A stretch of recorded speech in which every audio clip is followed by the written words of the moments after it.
আর সবকিছু নষ্ট হলেও এই বই কবি নষ্ট হবে, এই আমাদের কামনা।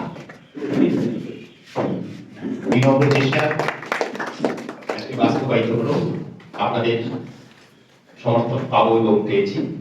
আপনাদের এই মুহূর্তে দাঁড়িয়ে আছি রায়নগর সনৎ কুমার চট্টোপাধ্যায় স্মরণ সমিতির উদ্যোগে যে শরৎ গ্রন্থ প্রকাশ ও স্মৃতিচারণ অনুষ্ঠান চলেছে, সেই প্রাঙ্গণে আমরা পেয়ে গেছি সনৎ কুমার চট্টোপাধ্যায় স্মরণ সমিতির অনেক সদস্যকেই।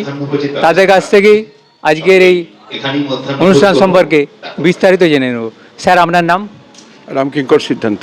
আপনার চট্টোপাধ্যায় স্মরণ সভা করার আয়োজন করলেন কেন? মাস্টারমশাইয়ের কাছে দীর্ঘদিন আমরা একই সাথে ছিলাম, আছি এবং ভবিষ্যতেও থাকবো। এই হিসেবে তার যে মতাদর্শ, তাকে যে আগামী দিনে সকলের কাছে পৌঁছে দেওয়ার জন্য আমরা এই আয়োজন করেছি এবং এই উপলক্ষে আমরা একটি গ্রন্থ প্রকাশ করেছি, যাতে স্যারের সমস্ত কিছু লেখা আছে। স্যারের বিভিন্ন লেখা বিভিন্ন জায়গা থেকে সংগ্রহ করে আমরা প্রকাশ করেছি, যার নাম দিয়েছি সনৎ সাহিত্য সম্ভার। প্রতিক্রিয়া দেওয়ার জন্য অসংখ্য অভিনন্দন। স্যার, আপনার নাম? আমার নাম ডক্টর। আপনি এই সমিতির সঙ্গে যুক্ত আছেন? এই সমিতির প্রথম থেকেই সভাপতি। এই যে স্মরণ সাহিত্য সম্ভার প্রকাশ করলেন, এই গ্রন্থ সম্পর্কে আপনার প্রতিক্রিয়া? এই গ্রন্থটি এমনই একটি ধ্রুপদী সাহিত্যের গ্রন্থ, এর মধ্যে ধর্মীয় চেতনা থেকে আরম্ভ করে রাজনীতি এবং সমস্ত রকমের আবেগ এর মধ্যে ধরা রয়েছে। আমরা ছাত্র হিসাবে তার লেখাগুলি এক জায়গায় সুগ্রন্থিত করে একটি বই পুস্তিকা আকারে প্রকাশ করার জন্য আমরা উদ্যোগ বহুদিন ধরে নিয়েছিলাম। আজকে সেটি সফল অর্জন করার জন্য সবাইকে আমাদের ধন্যবাদ। প্রতিক্রিয়া দেওয়ার জন্য অসংখ্য অভিনন্দন। স্যার, আপনার নাম? আমার নাম নিখিলেশ ঘোষ। আপনি এই স্মরণ সমিতির সঙ্গে যুক্ত আছেন? হ্যাঁ, আমি প্রথম থেকেই যুক্ত আছি। তো সনৎবাবুর শিক্ষা জীবন এবং তার সাহিত্য চর্চা প্রসঙ্গে আপনার প্রতিক্রিয়া? সনৎবাবু তিনি ছিলেন শুধুমাত্র একজন শিক্ষক নন, তিনি একজন বিশিষ্ট শিক্ষাবিদ এবং একজন সাহিত্যিকও বটে। ইংরেজি সাহিত্যে তার অগাধ পাণ্ডিত্য, আমরা বিস্ময়ে বিমুগ্ধ হই তার অগাধ পাণ্ডিত্য দেখি। আমাদের ইচ্ছে ছিল বহুদিন থেকেই যে তার ছড়িয়ে ছিটিয়ে থাকা অজস্র লেখা যদি আমরা একটা মোড়কের মধ্যে যদি আমরা না বন্দি করে রাখতে পারি, তাহলে হয়তো এগুলো একদিন হারিয়ে যাবে এবং আমাদের এই সমাজ এবং সভ্যতা একটা খুব বড় তার যে প্রতিভা সেটা থেকে বঞ্চিত হবে, তার সাহিত্যকর্ম থেকে বঞ্চিত হবে। তাই পরবর্তী প্রজন্মের কাছে তার এই প্রতিভা যাতে হারিয়ে না যায়, সেটাকে সংরক্ষণ করে রাখার দায়িত্ব আমাদের উপরেই এসে পড়তাই, কারণ আমরা তার প্রাক্তন ছাত্র। আর স্যার, আপনার নাম? তাপস ঘোষ। আপনি এই স্মরণ সমিতির সঙ্গে যুক্ত আছেন? হ্যাঁ, আমি সম্পাদক। সনৎবাবু তো প্রচুর লিখেছেন এবং ঘাটাল মহকুমার বিভিন্ন পত্রপত্রিকায় লেখা দেখেছি, পড়েছি। তো সনৎবাবুর সাহিত্যে মূলত কোন সময় এবং কি বিষয়ে বেশি গুরুত্ব পেত?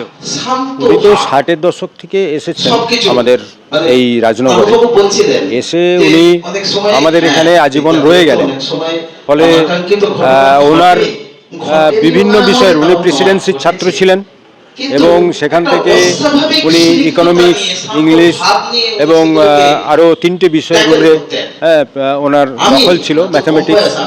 তো এইবার উনি এসে ওনার যা মেধা বুদ্ধি, ওনার ধর্মীয় ভাবনা, সব বিষয়ের উপরে বিভিন্ন অনুষ্ঠানে তাকে ডাকা হতো। তিনি সভাপতির আসনে থেকে তিনি বিভিন্নভাবেই সমস্ত বিষয়ের উপরেই উনি আলোকপাত করার মতো ওনার জ্ঞান, গরিমা এবং দক্ষতা ছিল।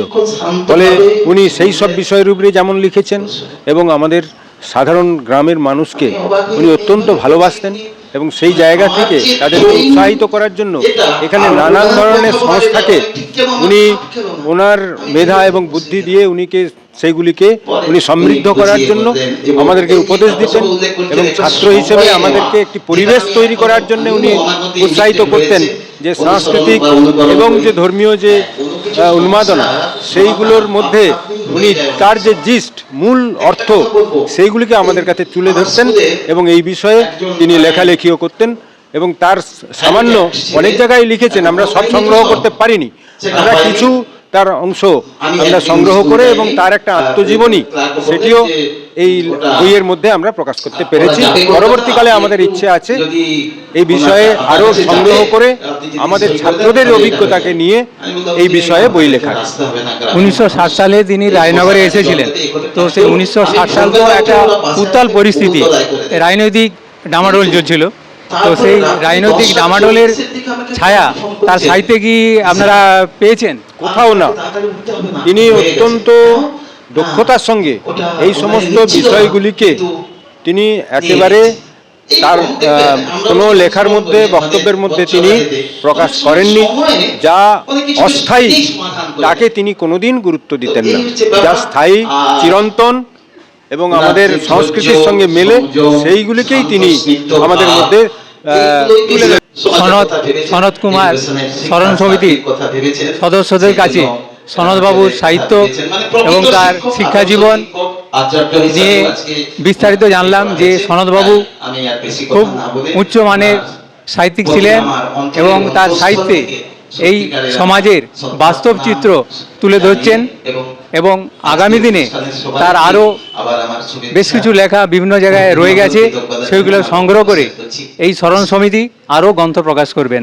ক্যামেরায় রাজীব পাত্রের সঙ্গে আমি শ্যামদ প্রামাণিক, STSP নিউজ বাংলা। আর খবর সবার আগে সরাসরি রায়নগর থেকে।